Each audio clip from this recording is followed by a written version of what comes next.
The Journal of Dr. Thomas Walker, 1749 to 1750. Having on the 12th of December last been employed for a certain consideration to go to the westward in order to discover a proper place for a settlement, I left my house on the 6th day of March at 10 o'clock, 1749 to 50, in the company with Ambrose Powell, William Tomlinson, Colby Chew, Henry Lawless, and John Hughes. Each man had a horse, and we had 2 to carry the baggage. I lodged this night at Colonel Joshua Fry's in Albemarle, which county includes the chief of the head branches of the James River on the east side of the Blue Ridge. March 7. We set off about 8, but the day proving wet, we only went to Thomas Joplin's on Rockfish. This is a pretty river, which might at a small expense be made fit for transporting tobacco, but it has been lately stopped by a mill dam near the mouth to the prejudice of the upper inhabitants, who would at their own expense clear and make navigable were they permitted. March 8. We left Joplin's early. It began to rain about noon. I left my people at Thomas Jones's and went to the Reverend Mr. Robert Rose's on Tye River. This is about the size of Rockfish, as yet open, but how long the avarice of millers will permit it to be so I know not. At present, the inhabitants enjoy plenty of fine fish, as shad in their reason, carp, rocks, fatbacks, which I suppose to be tench, perch, mullets, etc. 9th. As the weather continues unlikely, I moved only to Baylor Walker's quarters. March 10th. The weather is still cloudy, and leaving my people at the quarter, I rode to Mr. John Harvey's, where I dined and returned to the quarter in the evening. 11th. The Sabbath. March 12th. We crossed the Flavanna and lodged at Thomas Hunt's. 13th.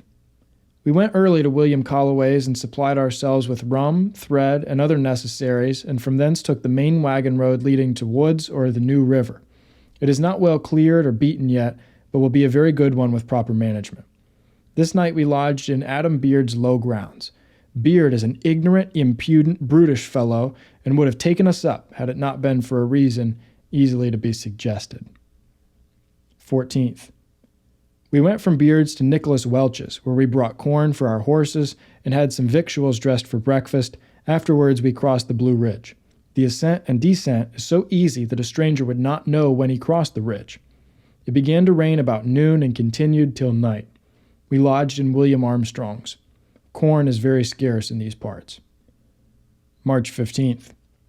We went to the Great Lick on a branch of the Staunton and brought corn of Michael Campbell for our horses. This lick has been one of the best places for game in these parts, and would have been of much greater advantage to the inhabitants than it has been if the hunters had not killed the buffaloes for diversion and the elks and deer for their skins. This afternoon we got to the Staunton, where the houses of the inhabitants has been carried off with their grain and fences by the Frest last summer, and lodged at James Robinson's, the only place I could hear of where they had corn to spare, notwithstanding the land is such that an industrious man might make 100 barrels a share in a seasonable year. 16th March. We kept up the Staunton to William English's. He lives on a small branch and was not much hurt by the fresh. He has a mill, which is the furthest back except one lately built by the sect of people who call themselves of the Brotherhood of Euphrates, and are commonly called the Dunkards, who are the upper inhabitants of the New River, which is about 400 yards wide at this place. They live on the west side, and we were obliged to swim our horses over. The Dunkards are an odd set of people who make it a matter of religion not to shave their beards, lie on beds, or eat flesh, though at the present in the last they transgress, being constrained to it, they say, by the want of a sufficiency of grain and roots. They have not long been seated here. I doubt the plenty and deliciousness of the venison and turkeys has contributed not a little to this. The unmarried have no property but live on a common stock. They don't baptize either young or old. They keep their Sabbath on Saturday, and hold that all men shall be happy hereafter, but first must pass through punishment according to their sins. They are very hospitable. March 18th. The Sabbath. 19th. We could not find our horses and spent the day in looking for them. In the evening we found their track. 20th. We went very early to the track of our horses, and after following them 6 or 7 miles, we found them all together. We returned to the Dunkards about 10 o'clock, and having purchased half a bussel of meal and as much hominy, we set off and lodged on a small run between Peak Creek and Reedy Creek. March 21st. We got to Reedy Creek and camped near James McCall's. I went to his house and lodged and bought some bacon I wanted. 22nd. I returned to my people early. We got to a large spring about 5 miles below Davis's Bottom on Holston's River and camped. 23rd. We kept down the Holston River about 4 miles and camped, and then Mr. Powell and I went to look for Samuel Stallnaker, who I had been informed was just moved out to settle. We found his camp and returned to our own in the evening. 24th. We went to Stallnaker's, helped him to raise his house, and camped about a quarter of a mile below him. In April 1748, I met the above-mentioned Stallnaker between Reedy Creek Settlement and Holston's River on his way to the Cherokee Indians and expected him to pilot me as far as he knew, but his affairs would not permit him to go with me. March 25th. The Sabbath. Grass is plenty in the low grounds. 26th. We left the inhabitants and kept nigh west to a large spring on branch of the north fork of the Holston.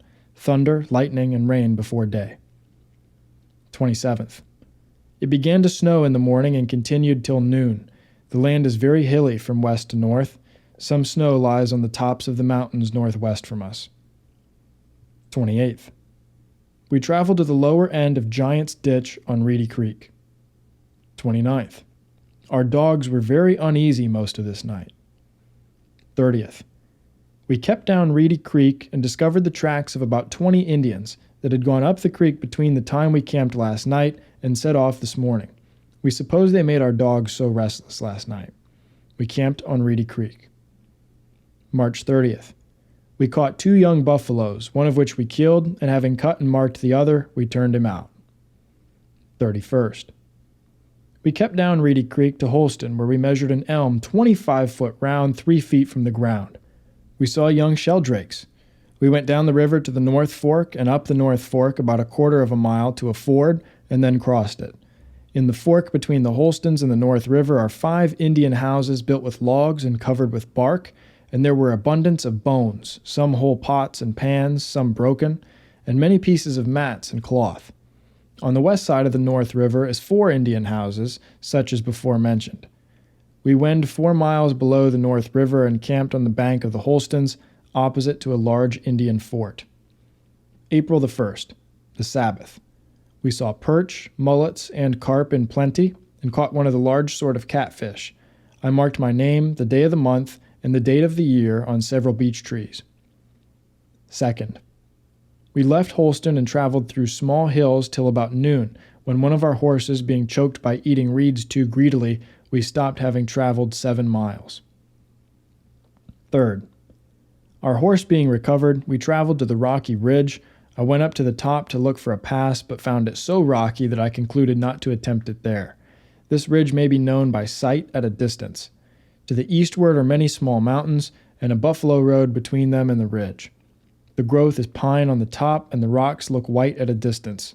We went 7 miles this day. 4th. We kept under the rocky ridge crossing several small branches to the head of Holly Creek. We saw many small licks and plenty of deer. 5th. We went down Holly Creek. There is much holly in the low grounds and some laurel and ivy. About 3 in the afternoon, the ridge appeared less stony, and we passed it and camped on a small branch about a mile from the top. My riding horse choked himself this evening, and I drenched him with water to wash down the reeds, and it answered the end. 6th. It proving wet, we did not move. 7th. We rode 8 miles over broken ground. It snowed most of the day. In the evening, our dogs caught a large he-bear, which before we could come up to shoot him had wounded a dog of mine so that he could not travel, and we carried him on horseback till he recovered. 8th. The Sabbath. Still snow. 9th. We traveled to a river which I suppose to be that which the hunters call Clinch's River, from one Clinch, a hunter, who first found it.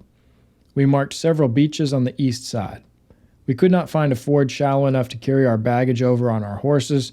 Ambrose Powell forded over on one horse, and we drove the other after him.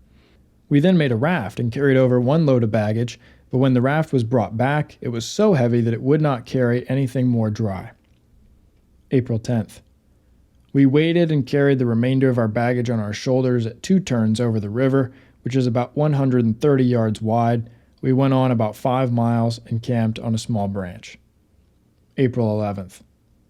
Having traveled 5 miles to and over in High Mountain, we came to Turkey Creek, which we kept down 4 miles. It lies between 2 ridges of mountains, that to the eastward being the highest. 12th. We kept down the creek 2 miles further, where it meets with a large branch coming from the southwest, and thence runs through the east ridge, making a very good pass, and a large buffalo road goes from that fork to the creek over the west ridge, which we took and found the ascent and descent tolerably easy. From this mountain we rode on 4 miles to Beargrass River. Small cedar trees are very plenty on the flat ground nigh the river, and some barberry trees on the east side of the river. On the banks in some beargrass. We kept up the river 2 miles. I found small pieces of coal and a great plenty of very good yellow flint. The water is the most transparent I ever saw. It is about 70 yards wide. April 13th. We went 4 miles to Large Creek, which we called Cedar Creek, being a branch of Beargrass, and from thence 6 miles to Cave Gap, the land being level.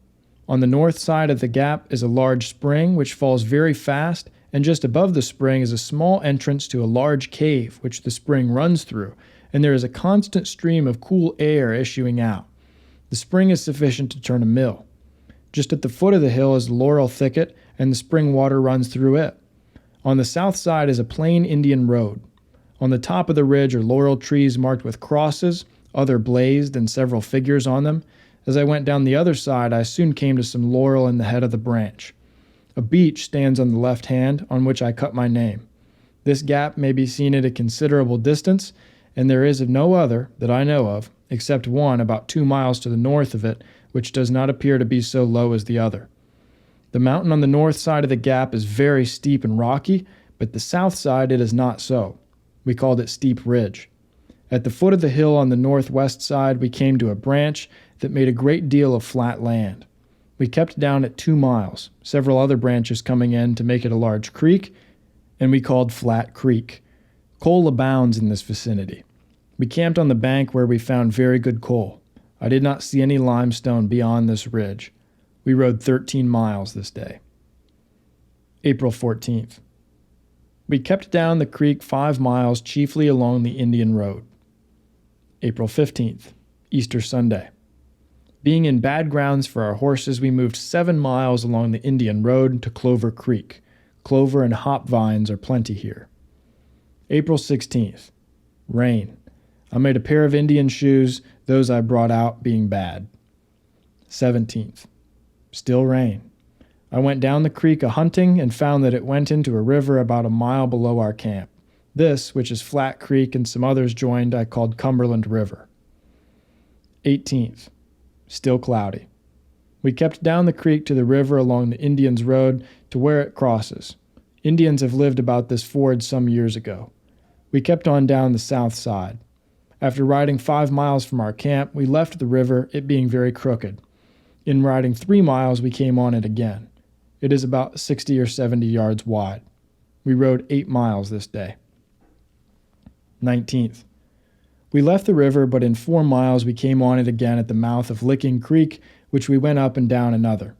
In the fork of Licking Creek is a lick much used by buffaloes, and many large roads lead to it.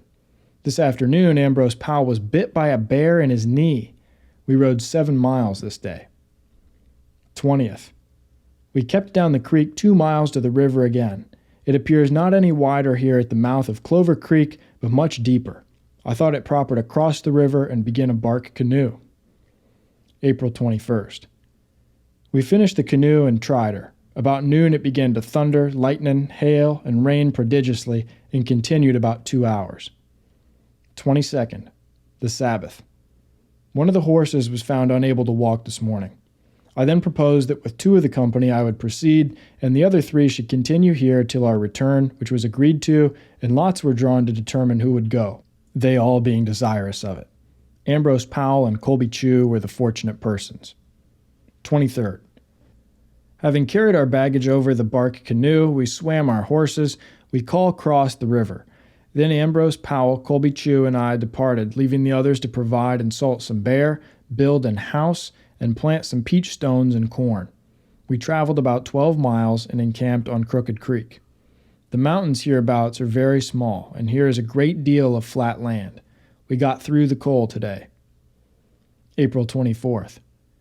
We kept on westerly 18 miles, got clear of the mountains, and found the land poor and the woods very thick beyond them, and laurel and ivy in and near the branches.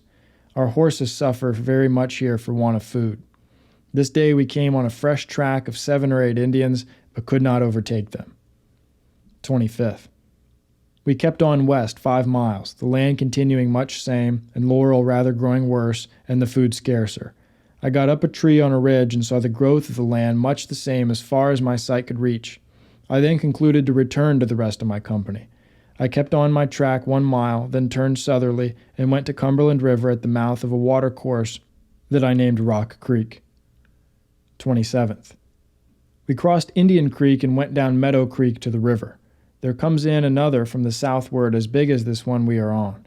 Below the mouth of this creek and above the mouth are the remains of several Indian cabins, amongst them a round hill made by art about 20 feet high and 60 over the top.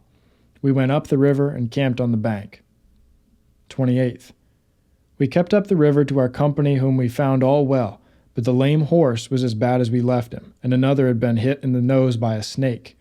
I rubbed the wound with bear's oil and gave him a drench of the same and another of the decoction of rattlesnake root some time after. The people had built a house 12 by 8, cleared and broken some ground, and planted some corn and peach stones. They also had killed several bears and cured the meat. This day Colby Chew and his horse fell down the bank. I bled and gave him volatile drops, and he soon recovered. 29th. The Sabbath. The bitten horse is better. 3/4 of a mile below the house is a pond in the low ground of the river, 1/4 of a mile in length and 200 yards wide, much frequented by fowl. 30th. I blazed away from our house to the river. On the other side of the river is a large elm cut down and barked about 20 feet, and another standing just by it, was the bark cut around at the root and about 15 feet above. About 200 yards below this is a white hickory barked about 15 feet. The depth of the water here, when the lowest that I have seen it, is 7 or 8 feet, the bottom of which the river sandy, the banks very high, and the current very slow. The bitten horse being much mended, we set off and left the lame one. He is white, branded on the rear buttock with a swivel stirrup iron, and is old. We left the river, and having crossed several hills and branches, camped in a valley north from the house. May the 1st. Another horse being bitten, I applied bear's oil as before mentioned. We got to Powell's River in the afternoon and went down it along an Indian road much frequented to the mouth of a creek on the west side of the river, where we camped. The Indian road goes up the creek, and I thought it is that which goes through Cave Gap. 2nd. We kept down the river. At the mouth of a creek that comes in on the east side there is a lick, and I believe there was 100 buffaloes at it. About 2 o'clock we had a shower of rain. We camped on the river, which is very crooked. May 3rd. We crosses a narrow neck of land, came on the river again, and kept down it to an Indian camp that had been built this spring, and in it we took up our quarters. It began to rain about noon and continued till night. 4th. We crossed a narrow neck of land and came on the river again, which we kept down till it turned to the westward. We then left it and went up a creek which we called Colby's Creek. The river is about 50 yards over where we left it. 5th. We got to Tomlinson's River, which is about the size of Powell's River, and I cut my name on a beach that stands on the north side of the river. Here is plenty of coal in the south bank opposite our camp. 6th.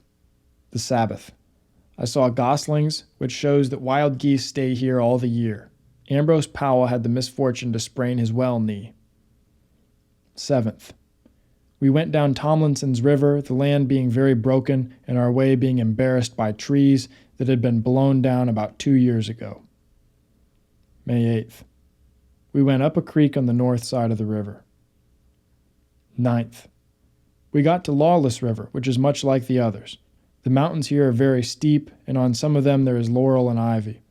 The tops of the mountains are very rocky, and some parts of the rocks seem to be composed of shells, nuts, and many other substances petrified and cemented together with a kind of flint. We left the river, and after traveling some miles, we got among some trees that had been blown down about 2 years, and we were obliged to go down a creek to the river again, the small branches and mountains being impassable. 10th. We stayed on the river and dressed in elk skin to make Indian shoes, ours being quite worn out. 11th. We left the river, found the mountains very bad, and got to a rock by the side of a creek sufficient to shelter 200 men from rain. Finding it so convenient, we concluded to stay and put our elk skin in order for shoes and make them. May 12th. Under the rock is a soft kind of stone almost like alum in taste. Below it, a layer of coal about 12 inches thick and a white clay under that. I called the run Alum Creek. I have observed several mornings past that the trees begin to drop just before day and continue dripping till almost sunrise, as if it rained slowly. We had some rain this day. 13th. The Sabbath. 14th. When our elk skin was prepared, we had lost every awl that we brought out, and I made one with the shank of an old fishing hook. The other people made 2 of horseshoe nails, and with these we made our shoes or moccasins. We wrote several of our names with coal under the rock, and I wrote our names, the time of our coming and leaving this place on paper, and stuck it to the rock with mortar, and then set off. We crossed Hughes River and lay on a large branch of it. There is no dew this morning, but a shower of rain about 6 o'clock. The river is about 50 yards wide. May 15th. Laurel and ivy increase upon us as we go up the branch. About noon it began to rain, and we took up our quarters in a valley between very steep hills. 16th. We crossed several ridges and branches. About 2 in the afternoon I was taken with violent pains in my hip. 17th. Laurel and ivy are very plenty, and the hills stand very steep. The woods have been burnt some years past and are not very thick, the timber being almost all kilt. We camped on a branch of Naked Creek. The pain in my hip is somewhat assuaged. 18th. We went up Naked Creek to the head and had a plain buffalo road most of the way. From thence we proceeded down Wolf Creek, and on it we camped. 19th. We kept down the Hunting Creek, which we crossed and left. It rained most of the afternoon. May 20th. The Sabbath. It began to rain about noon and continued till next day. 21st. It left off raining about 8. We crossed several ridges and small branches and camped on a branch of Hunting Creek. In the evening it rained very hard. 22nd. We went down the branch to Hunting Creek and kept it to Millie's River. 23rd. We attempted to go down the river but could not. We then crossed Hunting Creek and attempted to go up the river but could not. It being very deep, we began a bark canoe. The river is about 90 or 100 yards wide. I blazed several trees in the fork and marked TW on a sycamore tree 40 feet around. It has a large hole on the northwest side about 20 feet from the ground and is divided into 3 branches just by the hole, and it stands about 80 yards above the mouth of Hunting Creek. May 24th. We finished the canoe and crossed the river about noon, and I marked a sycamore 30 feet round and several beeches on the north side of the river opposite the mouth of the creek. Game is very scarce hereabouts. 25th. It began to rain before day and continued till about noon. We traveled about 4 miles on a ridge and camped on a small branch. 26th. We kept down the branch almost to the river and up a creek and then along a ridge till our dogs roused a large buck elk, which we followed down to a creek. He killed Ambrose Powell's dog in the chase, and we named the run Tumblers Creek, the dog being of that name. 27th. The Sabbath. 28th. Cloudy. We could not get our horses till almost night, when we went down the branch. We lay on the main creek and turned up it. 29th. We proceeded up the creek 7 miles and then took a north branch and went up it 5 miles and then encamped on it. 30th. We went to the head of the branch we lay on 12 miles. A shower of rain fell this day. The woods are burnt fresh about here and are the only fresh burnt woods we have seen these 6 weeks. 31st. We crossed 2 mountains and camped just by a wolf's den. They were very impudent, and after they had twice been shot at, they kept bowling about the camp. It rained till noon this day. June the 1st. We found a wolf's den and caught 4 of the young ones. It rained this morning. We went up a creek, crossed a mountain, and went through a gap, and then camped on the head of a branch. 2nd. We went down the branch to a river 70 yards wide, which I called Frederick's River. We kept up at a half-mile to a ford, where we crossed and proceeded up the north side 3 miles. It rained most of the afternoon. Elks are very plenty on this river. June 3rd, Whit Sunday. It rained most of the day. 4th. I blazed several trees 4 ways on the outside of the low grounds by a buffalo road and marked my name on several beech trees. I marked some by the riverside just below a mossing place with an island in it. We left the river about 10 o'clock and got to Falling Creek and went up it till 5 in the afternoon, when a very black cloud appearing, we turned out our horses, got tent poles up, and were just stretching a tent when it began to rain and hail and was succeeded by a violent wind which blew down our tent and a great many trees around it, several large ones within 30 yards of the tent. We all left the place in confusion and ran different ways for shelter. After the storm was over, we met at the tent and found that all was safe. 5th. There was a violent shower of rain before day. This morning we went up the creek about 3 miles and then were obliged to leave it, the timber being so blown down we could not get through. After we left the creek, we kept on a ridge 4 miles. They turned down the head of a branch, and it began to rain and continued raining very hard till night. June 6th. We went down the branch till it became a large creek. It runs very swift, falling more than any of the branches we have been on of late. I called it Rapid Creek. After we had gone 8 miles, we could not ford, and we camped in the low ground. There is a great sign of Indians on this creek. 7th. The creek being fordable, we crossed it and kept down 12 miles to a river about 100 yards over, which we called Louisa River. The creek is about 30 yards wide, and part of the river breaks into the creek, making an island on which we camped. 8th. The river is so deep we cannot ford it, and as it is falling, we concluded to stay and hunt. In the afternoon, Mr. Powell and myself was a-hunting about 1.5 miles from the camp and heard a gun just below us on the other side of the river. And as none of our people could cross, I was in hopes of getting some direction from him, but I could not find him. June 9th. We crossed the river and went down it to the mouth of a creek and up the creek to the head and over a ridge into a steep valley and camped. June 10th. Trinity Sunday. Being in very bad ground for our horses, we concluded to move. We were very much hindered by the trees, which were blown down on Monday last. We camped on a small branch. 11th. It rained violently the latter part of the night till 9 o'clock. The branch is impassable at present. We lost a tomahawk and a can by the flood. 12th.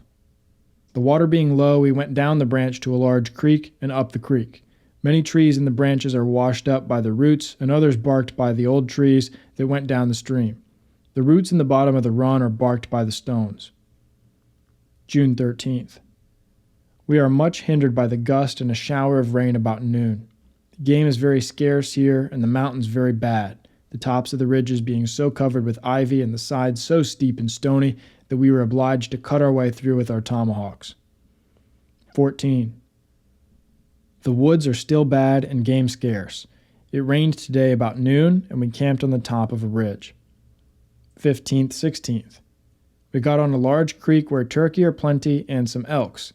We went hunting and killed 3 turkeys, hunted and killed 3 bears and some turkeys. 17th, the Sabbath. We killed a large buck elk. 18th. Having prepared a good stock of meat, we left the creek crossing several branches and ridges.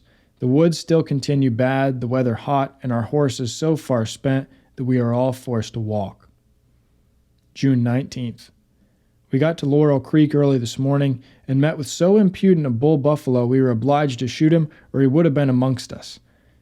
We then went up the creek 6 miles, thence up a north branch to its head, and attempted to cross a mountain, but it proved so high and difficult that we were obliged to camp on the side of it.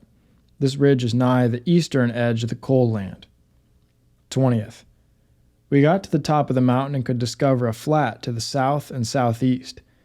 We went down from the ridge to a branch, and down the branch to Laurel Creek, not far from where we had left it yesterday and camped. My riding horse was bit by a snake this day, and having no bear's oil, I rubbed the place with a piece of fat meat which had the desired effect. 21st. We found the level nigh the creek so full of laurel that we were obliged to go up a small branch, and from the head of it to the creek again, and found it good traveling a small distance from the creek. We camped on the creek. Deer are very scarce on the coal land, I having seen but 4 since the 30th of April. June 22nd. We kept up to the head of the creek, the land being leveler than we have lately seen, and here are some large savannas. Most of the branches are full of laurel and ivy. Deer and bears are plenty. 23rd. Land continues level with laurel and ivy, and we got to a large creek with very high and steep banks full of rocks, which I called Clifty Creek. The rocks are 100 feet perpendicular in some places. 24th. The Sabbath. 25th. We crossed Clifty Creek. Here is a little coal and the land still flat. 26th. We crossed a creek that we called Dismal Creek, the banks being the worst and the laurel the thickest I have ever seen. The land is mountainous on the east side of the Dismal Creek, and the laurels end in a few miles. We camped on a small branch. 27th. The land is very high, and we crossed several ridges and camped on a small branch. It rained about noon and continued till the next day.